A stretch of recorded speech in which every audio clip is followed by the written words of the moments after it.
What's going on, ladies and gents, boys and girls, guardians of all ages, Joker back again, once again. And today, people, we have broken-ass sounding exotics. We've got Tron, we've got Smallen, we've got the existential dread that we never really did answer Sundarish's question, now did we? But before we get into it, and to pad out the runtime of the video, I'm going to play the teaser trailer for the Season of the Splicer. Skip ahead to the timestamp on the screen if you don't want to watch it, and if you do, well, here you go.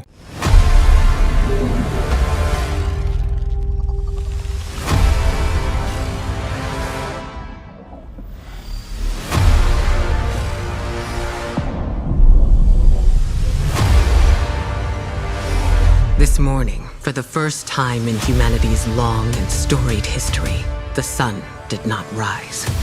It's a Vex simulation that has plunged the city into an endless night. Osiris and I could only think of one we might turn to. Mithrax. He claims to be among the last sacred splicers, those with the power to commune with machines. Find him, Guardian, before the Vex do.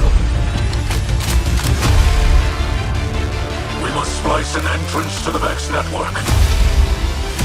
I can guide you, but I cannot follow.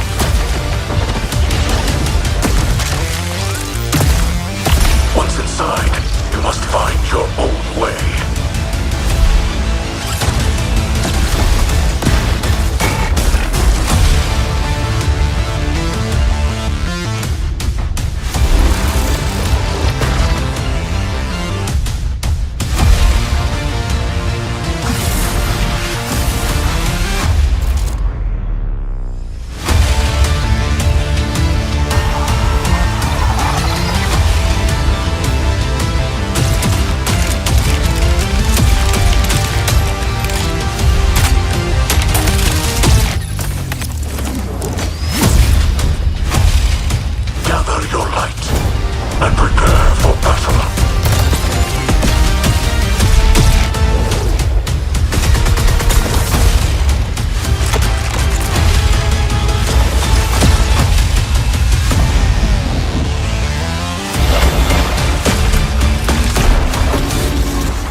So let me get this straight. Let me make sure I understand what's going on here. Like, I heard Ikora right? A Vex simulation that has plunged the city into an endless night. Oh boy, play that back. A Vex simulation that has plunged the city into an endless night. Run that by me one more time. A Vex simulation that has plunged the city into an endless night. Uh-huh. And do it again so people will complain in the comments? A Vex simulation that has plunged the city into an endless night.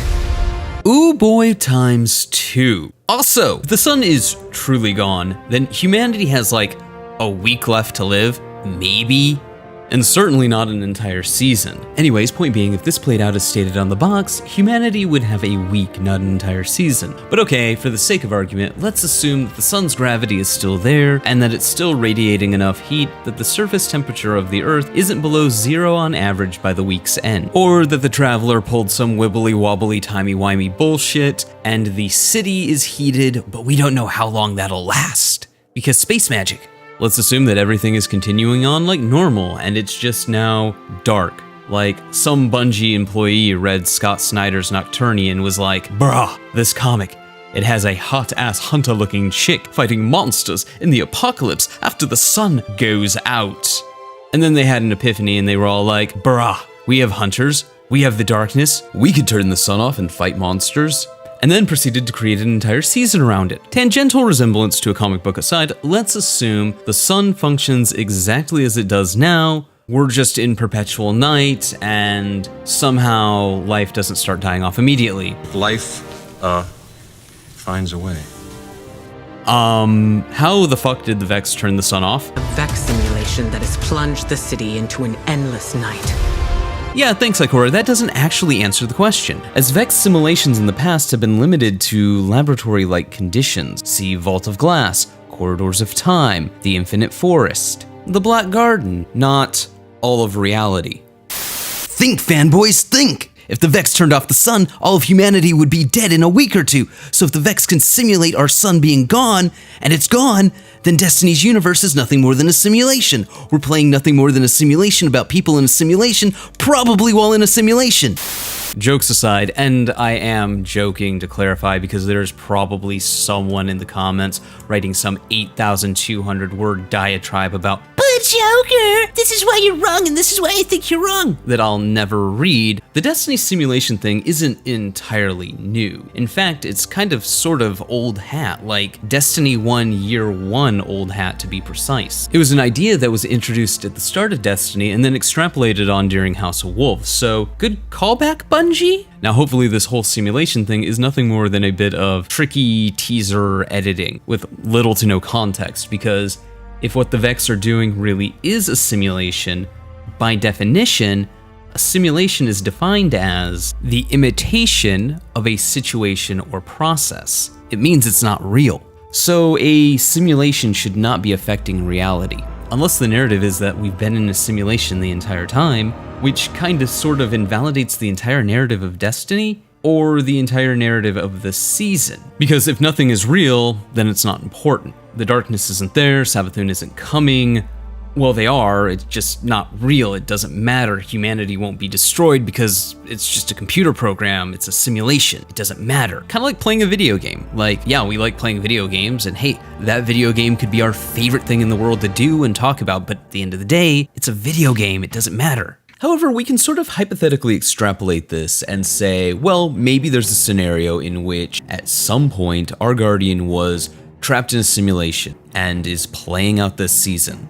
And outside of the Vex network, Osiris, Ikora, and Mithrax are trying to help get us out of the simulation, much in the same way that we got Saint 14, or at least a version of Saint 14, out of the Infinite Forest. That would, however, mean, unfortunately, like with most Vex things, this season would be hyper-contained, with really the only story point that matters being the bringing of Mithrax into the fold, something that could have and should have been done in Beyond Light. But hey, details. That said, if what's happening to the sun or the city is being called a simulation because, well, it's something the Vex are doing, then it's not a simulation. The Vex just blotted out the sun because, fuck you, lols. That's not a simulation. That's an experiment. That's an act of aggression. And I understand that all of this might sound really, really nitpicky to the uninitiated, but we're talking about a potential change to the Destiny universe's status quo that is A, either irrelevant, or B, fucks everything up. And as somebody who really likes the lore of Destiny, I'm not a fan of the idea that, well, all of the Destiny that we experienced up until this point was probably a simulation. And don't make the mistake of misunderstanding my, ooh, I wonder how this will play out. Ooh, I wonder how this will play out. Ooh, I wonder how this will be extrapolated as pessimism. Oh, no, no, no, no, no, no, no. I am super interested to see how it all plays out. If it sounds like I'm being negative, I'm not, at least not right now. Season of the Chosen has earned a lot of good faith with me, narratively speaking.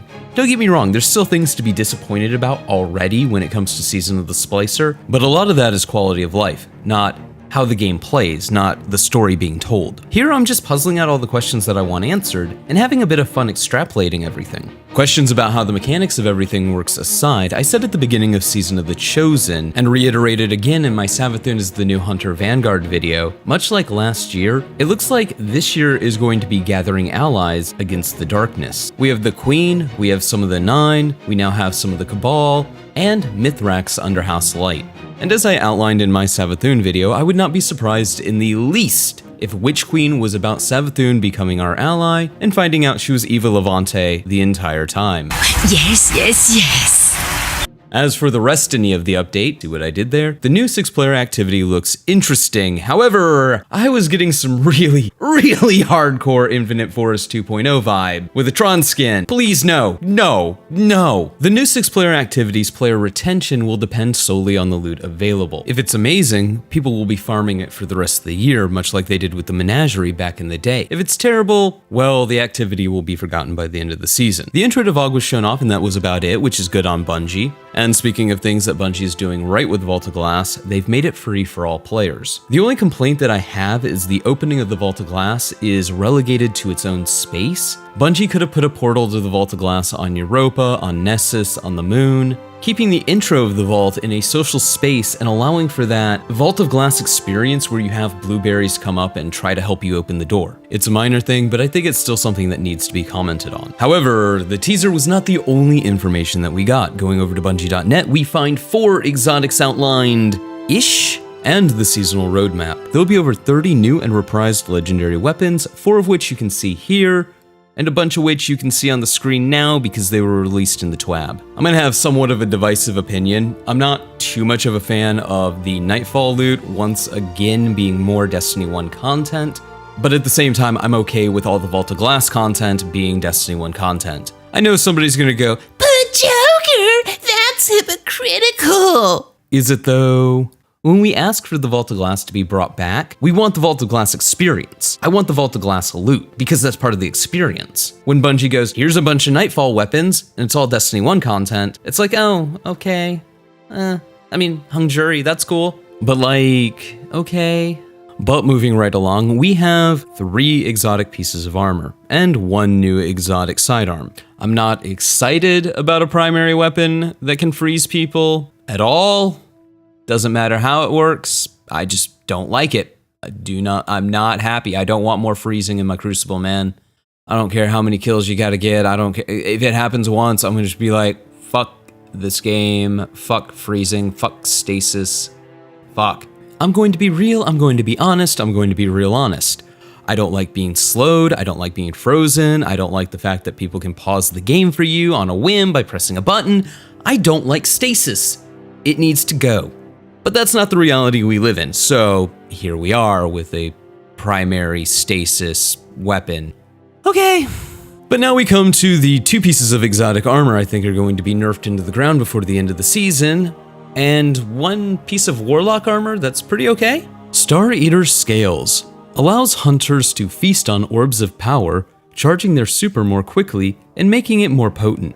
Now, talking about this exotic got me into trouble with some hunters over on the Twitter net, because here's the reality of Star Eater Scales, and the Titan exotic, by the way. Either 1, it's going to be horrifically overbalanced and utterly worthless, so why waste dev time? Or 2, it's going to be horrifically overpowered and thus require, like every exotic that has ever augmented how much of your super a player can get back by doing X, Y, or Z, it's going to be nuked before the end of the season. So why waste dev time? Again, exotics like these are conceptually bad because it's either going to be overpowered or it's going to be underpowered. So it's going to be the best thing in the meta until they nerf it, or it's not going to be used at all. It's going to be completely worthless. So why waste dev time? But on to the next exotic that is either going to underwhelm or be nerfed before the end of the season. The Path of Burning Steps. Titan armor that converts solar eliminations into increased weapon damage and makes them more difficult to lock down with stasis. Now, of course, the potency of this is going to be entirely dependent on that damage buff and its duration, but I'm just sitting here thinking about, say, I don't know, one of the most meta weapons currently available, Igneous Hammer and Path of the Burning Step, and I'm like, I already have this really overpowered Orbs of Power build that has me buffed most of the game, and I can already 2-tap Rampage or this Orb of Power build, and now I have this other thing that's going to give me bonus damage based on solar eliminations. So now I'm thinking, well, maybe Rampage isn't the best way to go. I'm thinking maybe moving target, rapid hit, ricochet rounds, and I don't know, stability or range masterwork might be the way to go. And then I'm like, yeah, that's gonna get nerfed. That's gonna get nerfed hard. And last but certainly not least, we have the Boots of the Assembler for the Warlock class. I could make a joke about how they'll be ass because Assembler, but actually, I think they might be pretty okay. Anyways, Boots of the Assembler condenses a Warlock's Rift, healing or empowering energy into projectiles that seek out their allies to bless them with noble benefits. So basically it sounds like you'll be able to take your Rift and depending on which one you have, either the damage buff or the healing, throw it at your teammates and it'll track them like noble rounds from Lumina. Cool, I guess. The only other thing of note here is a new stasis fragment. Let's hope that this one is at the very least what someone might consider in the ballpark, the parking lot of the ballpark, the city that the ballpark's in, the zip code that the ballpark's in, the state that the ballpark's in, the country that the ballpark's in, of what one might consider balanced. I fucking hate stasis. All in all, as with all previews, it's a mixed bag. There's things that we can look at like exotics and extrapolate how that will affect the game in the best and worst possible ways. Not looking forward to an exotic primary sidearm that can freeze people, but here we are. I'm also not too excited about 2 exotics potentially being nerfed before the end of the season, but again, here we are. We've already talked about transmog on the channel, so I'm not going to retread that shit show, and I'll be able to speak more about the seasonal activity once we have our hands on it. I really hope it's not just Infinite Forest or Sundial 2.0 with a Tron skin, but we'll know in a week. Anyways, those are my thoughts. Let me know yours in the comments below. Remember to like, but only if you did. Subscribe for more. Feel free to donate to my Patreon if you're feeling particularly generous. But above all else, stay frosty.